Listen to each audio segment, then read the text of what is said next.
if I lay down and I play dead and I stay dead, maybe you'll get sick of being the monster out of my head, under my bed. Think you're something out of my Oke, kembali lagi di So Jadi Pandit. Kali ini gue akan melakukan review ya drawing Champions League dan mungkin Europa League yang kemarin sudah dilakukan. Dan ada beberapa pertandingan seru, big match ya dari kedua tim besar. Kita bahas dulu dari yang pertama, itu adalah Leipzig berhadapan dengan Manchester City. Ya, kita tahu bahwa di atas kertas Manchester City punya kualitas pemain, pelatih, tactical, prestasi dan sebagainya itu lebih besar daripada Leipzig. Cuman Leipzig ini juga tidak bisa diremehkan. Ya, mereka punya direct permainan yang cukup baik. Ya, kita lihat, gue nonton pada saat melawan Real Madrid, mereka bermain direct cukup baik, terutama lewat counter. Jadi ya itu kelemahan City kan di situ salah satunya, di mana mereka mengantisipasi counter attack. Ya, seringkali kecepatan dari para pemain lawan ini bisa merepotkan lini pertahanan dari Manchester City. Tapi mau sehebat-hebatnya Leipzig, menurut gua mungkin mereka akan mengejutkan, mereka akan memberikan perlawanan yang sengit di kandangnya Leipzig ketika di leg pertama. Tapi di leg kedua harusnya main di Etihad Stadium, harusnya Manchester City bisa lolos, harusnya. Terus yang kedua, klub Brugge berhadapan dengan Benfica. Ini juga salah satu match yang seimbang. Kedua tim ini tidak disangka-sangka bisa lolos. Ya, Benfica sebagai juara grup, klub Brugge hampir sebagai juara grup kalau mereka nggak seri di pertandingan terakhir. Jadi ya ini match yang cukup seimbang, walaupun nggak terlalu entertain karena nggak ada klub besar. Tapi harusnya ini menjadi harusnya menjadi defisit golnya nanti seimbang, karena gue lihat kedua tim ini definitely seimbang ya, secara performa, secara kekuatan ya. Tinggal bagaimana form of the day, dan juga kita lihat nanti mungkin sedikit lebih unggul Benfica. Ya, murni dari kualitas pemain. Terus Liverpool Real Madrid, ini ulangan final Champions League musim lalu, salah satu big match yang sangat-sangat seru untuk dinantikan. Ya, kita tahu bagaimana Liverpool musim ini terseok-seok, tidak konsisten sama sekali di Liga. Tapi di Liga Champions mereka hanya kalah selisih gol lawan Napoli, kalah head to head selisih gol. Poinnya sama, at least mereka membuktikan bahwa mereka perform di Champions League. Mereka bantai semuanya, bahkan lawan Napoli leg kedua mereka menang.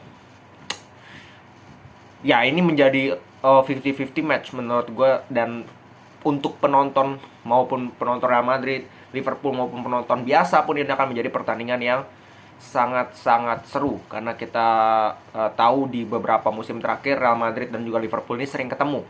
Walaupun secara head to head Real Madrid lebih unggul, tetapi ini bukan menjadi parameter Real Madrid akan memenangkan pertandingan kali ini dengan mudah. Ya, Real Madrid harus berdarah-darah juga ya untuk mendapatkan kemenangan di pertandingan kali ini. Karena drawing ini dari musim lalu kita lihat Real Madrid tidak diuntungkan secara drawing, selalu ketemu tim-tim yang kuat.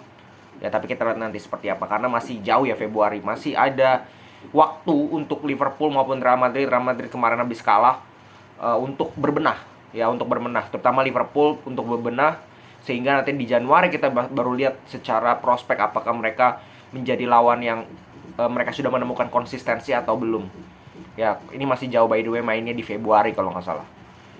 AC Milan Tottenham Hotspur, ini juga cukup seimbang ya. Dua tim ini bukan tim yang menjadi unggulan ya juara, tapi mereka secara kualitas AC Milan di Serie A juga cukup konsisten. Tottenham Hotspur juga ya dibilang konsisten juga nggak terlalu konsisten, tapi ini laga yang harus juga disaksikan dan juga dinantikan, karena gue pengen lihat seberapa hebat AC Milan ya. Karena Serie A ini kan menurun secara kualitas. Gue pengen lihat seberapa kuat, seberapa bisa AC Milan menahan Tottenham Hotspur. Karena dua tim ini kan terkenal dengan permainan transisi. Dan ya biasanya kalau klub dengan transisi ketemu dengan klub yang mainnya transisi juga, itu biasanya akan seru. Biasanya akan terjadi serangan-serangan, saling jual beli serangan. Terus Frankfurt Napoli, walaupun Napoli lawan yang cukup alot menurut gue untuk Napoli, tapi Napoli secara performa ya kita nggak tahu ya. kembali lagi seperti yang gue bilang, ini dinamis ya, tergantung nanti setelah break Piala Dunia apa yang terjadi. Bisa aja Napoli menurun, bisa aja. Tapi kalau dilihat sekarang, ini jelas Napoli berada di persentase keunggulan yang jauh lebih hebat daripada Frankfurt.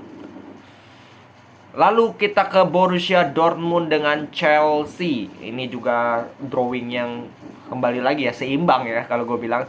Bahwa Chelsea performanya kita lihat beberapa pertandingan terakhir, mereka kalah 2 kali beruntun. Untuk pertama kalinya di bawah Graham Potter di kemarin ya, mereka kalah lawan Brighton dibantai, dan juga kemarin kalah lawan Arsenal.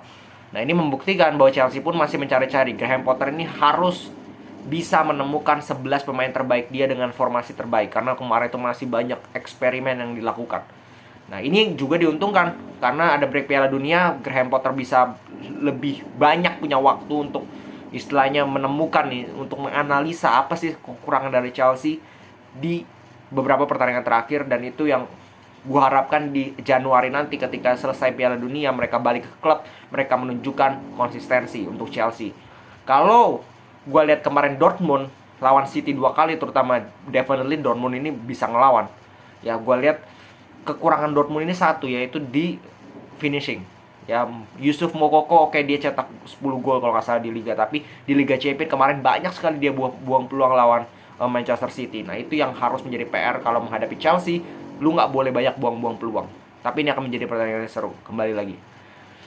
Terus kita ke Inter Porto. Ini juga Inter nggak boleh ngeremehin Porto, karena Porto ini selalu bisa merepotkan tim-tim besar, terutama dengan permainan yang pragmatis, dengan permainan defensif. Mereka definitely bisa melawan Internazionale. Tapi kalau misalkan gue fair secara objektif, walaupun Inter kemarin kalah, tapi ini kan masih lama ya. Jadi gue harap Inter bisa melaju ke babak selanjutnya supaya lebih seru aja kalau menurut gue. Terus yang terakhir, the last but ya, ini menjadi match yang sangat-sangat besar ya, ulangan final 2020 kalau nggak salah, itu PSG lawan Bayern Munchen. Dan ya, ini juga susah untuk diprediksi ya, karena menurut gue ini 50-50 match ya, dimana PSG dengan performa trio di depannya ini, Messi, Neymar, Mbappe di musim ini sangat on fire. Bayern Munchen perlahan-lahan di awal-awal mereka tersendat, tapi mulai kesini makin on fire, makin meroket, susah untuk dihentikan. Bahkan seorang Choupo-Moting bisa cetak banyak gol. Ya, jadi it's gonna be 50-50 match. Tergantung bagaimana. Gua rasa Bayern Munchen harus bertahan secara kolektif untuk bisa menahan 3 pemain depan dari PSG. Tapi juga PSG juga ada kelemahan dari PSG yang harus dimanfaatkan oleh Bayern Munchen ya, dan gue yakin sih Bayern Munchen akan bisa memberikan perlawanan yang sangat sengit untuk PSG. Dan walaupun PSG jauh lebih baik daripada musim lalu, gue sedikit mengunggulkan Bayern Munchen, sedikit ya. Untuk sekarang, kita nggak tahu nanti keadaannya seperti apa di bulan Februari. Oke, jadi ini menurut kesimpulannya jelas ini drawing yang menurut gue sangat-sangat seru ya, dimana hampir semua pertandingan itu seimbang ya, seimbang. Mungkin Manchester City Leipzig yang bisa agak predictable, tapi kita nggak bisa ngeremehin Leipzig juga. Terus mungkin Napoli Frankfurt ya, Frankfurt. Cuman kita kembali lagi ya, Frankfurt ini juga tim yang pragmatis dengan very direct football yang cukup bisa merepotkan dari Napoli. Oke, segitu dulu review kalau nggak salah dari drawing ya. Kita akan lihat nanti seperti apa perkembangannya menuju Februari. Segitu dulu, salam sepak bola.